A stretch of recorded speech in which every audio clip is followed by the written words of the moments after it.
ঘরে থাকা মাত্র 2টি উপকরণ দিয়ে বানিয়ে নিতে পারবেন নামি দামি এই নাস্তাটি। চাইলে এটি সকালে অথবা বিকেলে সার্ভ করতে পারেন, অথবা বাচ্চাদের টিফিনেও কিন্তু দিতে পারেন। এটা খেতে কিন্তু অসম্ভব মজা হয়, আর হাতে থাকা মাত্র 5 মিনিটের মধ্যে কিন্তু এই নাস্তাটি বানানো যায়। ছোট থেকে বড় সবাই খুব পছন্দ করবে এই নামি দামি নাস্তাটি।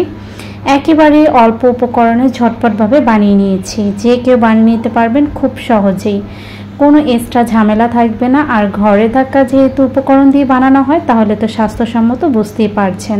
এখানে আমি কিছু পরিমাণ আলু সেদ্ধ করে নিয়েছি, এখন একটি বাটির মধ্যে নিয়ে নিয়েছি। তারপর একটি কাঁটা চামচ দিয়ে এই আলুগুলোকে ভালো মতো ম্যাশ করে নেব।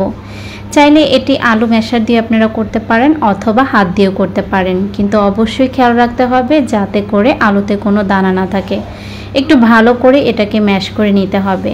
আমি কিন্তু খুব ভালোভাবে ম্যাশ করে নিয়েছি। তারপর দিয়ে দিয়েছি স্বাদ মতো লবণ, দিয়ে দিয়েছি মরিচের গুঁড়ো 1/2 চামচ, তারপর দিয়ে দিয়েছি সামান্য পরিমাণে জর্দার রং। এটা দিলে হচ্ছে ভালো একটি কালার আসবে, দেখতে আকর্ষণীয় লাগবে, সেজন্য।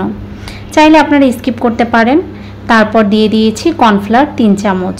কর্নফ্লাওয়ারের পরিবর্তে চাইলে এখানে ময়দা অথবা চালের গুঁড়াটাও দিতে পারেন, কিন্তু কর্নফ্লাওয়ার দিলে হচ্ছে একটু মুচমুচে হবে, সেজন্য আমি কর্নফ্লাওয়ারটাই অ্যাড করেছি। এখন হচ্ছে হাত দিয়ে ভালো মতো মেখে নিয়েছি। তারপর হাতটাকে ক্লিন করে আমি হাতে তেল মাখিয়ে নিয়েছি। তারপর এভাবে মুঠো করে কিছু পরিমাণ নিয়ে হাত দিয়ে হচ্ছে প্রেস করে লম্বা আকারে বানিয়ে নিয়েছি। তবে আপনারা চাইলে আপনাদের পছন্দ মতো যে কোনো ডিজাইনে বানিয়ে নিতে পারবেন। লম্বাটা দেখতে সুন্দর লাগে, সেজন্য আমি এই ডিজাইনই করেছি। আর এভাবেই হচ্ছে সবগুলো বানিয়ে নেব। ঝটপটে আলুর নাস্তাটা খেতে কিন্তু অসম্ভব মজা হয়। যেহেতু অল্প উপকরণে বানিয়েছি, বাচ্চা বড় সবাই খুব পছন্দ করার মতো একটি নাস্তা। চাইলে আপনার হাতে থাকা যে কোনো সময় বানিয়ে নিতে পারেন। একেবারে কম সময় কিন্তু এই নাস্তাটি বানানো যায়। আমার কাছে মনে হয় কম সময়ের জন্য এটি একটি বেস্ট নাস্তা হতে পারে। তো সবগুলো হচ্ছে বানিয়ে নিয়েছি। এখন হচ্ছে চুলায় পর্যাপ্ত পরিমাণে তেল ভালো মতো গরম করে নিয়েছি। তারপর এক এক করে এগুলো দিয়ে দিচ্ছি। অবশ্যই তেলটাকে ভালো মতো গরম করে নিতে হবে।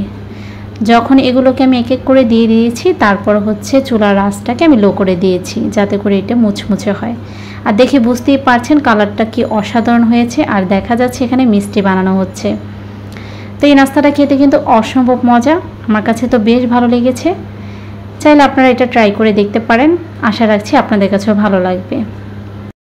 গরম গরম এই আলু নাস্তাটি কিন্তু সস দিয়ে খেতে অসম্ভব মজা হয়।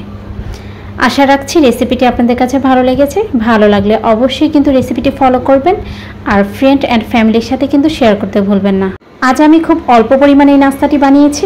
আজ এখানে বিদায় নিচ্ছি। সবাই অনেক বেশি ভালো থাকবেন। আল্লাহ হাফেজ।